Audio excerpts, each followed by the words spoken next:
هنعمل النهاردة البطاطس المحمرة المقرمشة في البيت. بطاطس بيتي عادية جدا ولكن مقرمشة من بره وطرية من جوه، زي اللي بناكلها بره في ماكدونالدز او في المحلات او في المطاعم اللي هي بتاعة الفاست فود، بمكونات بسيطة جدا، مفيش اي مكونات خزعبلية. هنعمل بطاطس مقرمشة وطرية وذهبية وجميلة جدا. بس قبل ما نبتدي الفيديو، لو اول مرة تشوفوني، انا اسمي نادية، ما تنسوش تشتركوا في القناة ولايك وشير لو عجبكم الفيديو. اول حاجة طبعا واهم حاجه وبنسبه 90% من نجاح الوصفه دي هو نوع البطاطس نفسها. يعني البطاطس اللي انتوا هتستخدموها لازم تكون بطاطس نشويه، يعني نسبه النشا فيها كبيره. انا مستخدمه البطاطس الكبيره دي العملاقه دي، ويكون القشره بتاعتها من بره بتكون غامقه شويه ومن جوه بيكون لونها فاتح ونسبه النشا فيها عاليه. مش البطاطس اللي هي بتاعه الطبخ او اللي هي اول ما تحطوها في الزيت تحمر كده وتطرى بسرعه، لا، دي بتفضل صفراء او ذهبيه ومقرمشه، وحتى لو ما عملناش خطوات كتير بتبقى مقرمشه، يعني من غير حاجه خالص هي مقرمشه. فدي مهمه جدا في الوصفه. اول حاجه قطعت حته كده من البطاطس من تحت عشان اقدر اسند عليها وما تتزحلقش من ايدي والسكينه ما تعورنيش. وبعد كده قطعت البطاطس لشرايح سمكها زي ما انتم شايفين قدامكم كده.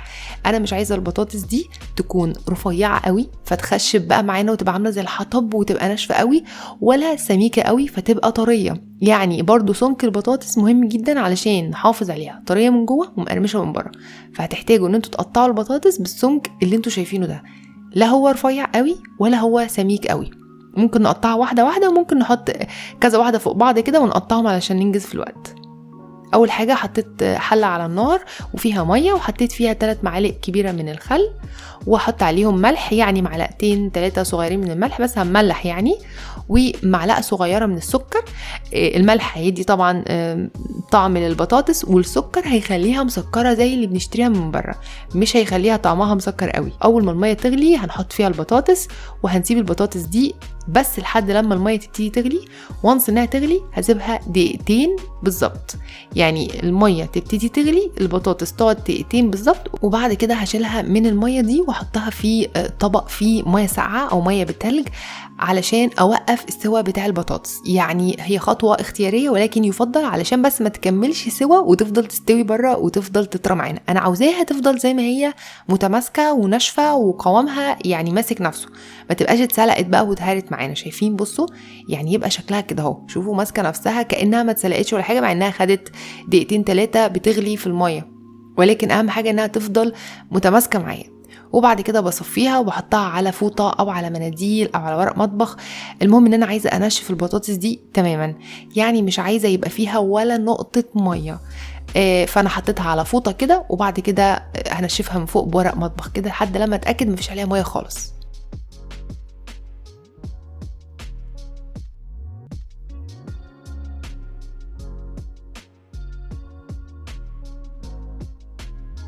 وبعد كده حطيتها على الصينيه وحط عليها 4 معالق كبيره من النشا، وهو ده اللي هيخليها مقرمشه. احنا بس سلقناها عشان تفضل طريه من جوه والنشا ما ينشفهاش خالص، ولكن هنغلفها بالنشا من بره. انا علشان مستخدمه 2 كيلو من البطاطس حطيت 4 معالق كبيره من النشا، ولكن لو هتستخدموا كيلو يبقى معلقتين كبار من النشا.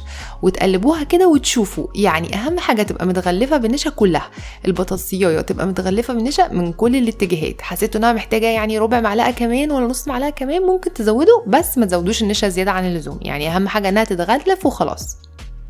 وبعد كده في زيت خزير على نار متوسطه والزيت سخن، مش نار حاميه ومولعه نار. انا بحط بطاطسيه الاول بشوفها بدات تفور كده وخلاص الزيت سخن كويس جدا، بحط فيه بقيه البطاطس.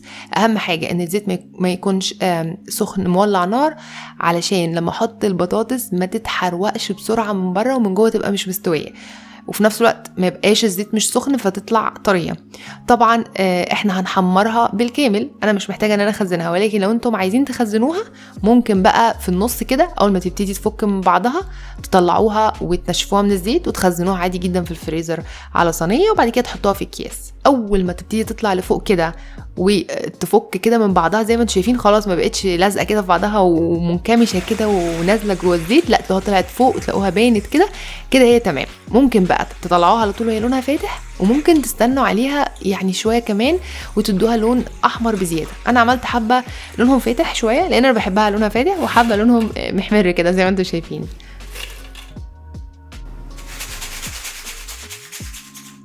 طبعا انا بسمعكم صوت البطاطس قد ايه هي مقرمشه، وقعدت مقرمشه فتره طويله. هي المفروض طبعا تتاكل وهي سخنه، ولكن كانت مقرمشه من بره وطريه من جوه، وطعمها مسكر وجميل جدا.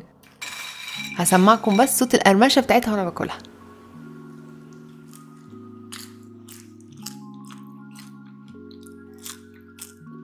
وبس كده، اتمنى ان الفيديو يكون عجبكم.